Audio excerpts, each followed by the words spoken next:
علیکم. آج ہم موجود ہیں اکرام بخش صاحب کے ساتھ, تو ان سے سوال کرتے ہیں کہ کاف لیگ کو یہ ریپرزینٹ کر رہے ہیں کہ آیا کہ کاف لیگ آج 10 ستمبر کے عمران خان صاحب کے گجرانوالہ کے جلسے میں کوئی کنٹریبیوشن اپنی کرے گی؟ جی بسم اللہ الرحمن الرحیم. جی بالکل, آج الحمدللہ ہم عمران خان کے جلسے میں نہ صرف شرکت کریں گے بلکہ ہم گجرانوالہ کی عوام کو بھرپور طریقے سے دعوت دے کر ساتھ ریلی کی شکل میں شامل ہوں گے. اور اس کے ساتھ ساتھ ہم آج پی ڈی ایم کی یہ کرپٹ ٹولے کی جو ٹیم بنی ہوئی ہے اس کو یہ پیغام دیں گے کہ انشاءاللہ یہ وقت بھی عمران خان کا ہے, چودھری برادران کا ہے, اور آنے والا وقت بھی انشاءاللہ اسی کنٹریبیوشن کے ساتھ اگلی گورنمنٹ میں ہم ہوں گے.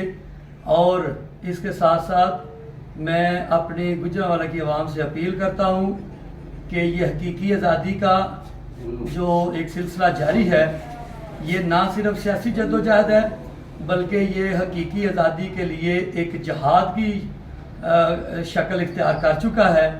ہمیں آج کے دن کو جہاد سمجھتے ہوئے عمران خان کے جناح اسٹیڈیم میں پہنچ کر شامل ہو کر ساتھ دے کر اظہار یکجہتی کر کے یہ بتانا ہے کہ پاکستان غلامی کے نام پر نہیں بنا, پاکستان لا الہ الا اللہ محمد رسول اللہ کے نام پر بنا ہے.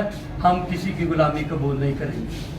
اچھا, آپ یہ بتائیں کہ کاف لیگ میں جو اس ٹائم معاملات گڑبڑ ہوئے ہیں اس میں طارق بشیر چیمہ صاحب کا جو کردار ہے, کیا چودھری برادران کو آپس میں لڑانے کے لیے اور ان کے خاندانی تنازعات پیدا کرنے میں کیا ان کا ہی بنیادی کردار ہے کہ اس میں کوئی اور بھی عناصر موجود ہے؟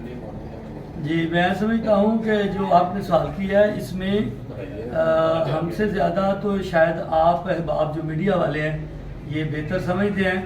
البتہ جو فضا قائم کی گئی ہے, جو منظر عام پر ایک جو ویو نظر آ رہا ہے, جو سائٹ نظر آ رہی ہے, اس میں تو طارق بشیر چیمہ اور دیگر ایک دو خلائی مخلوق کے لوگ شامل ہیں. جی بہت شکریہ.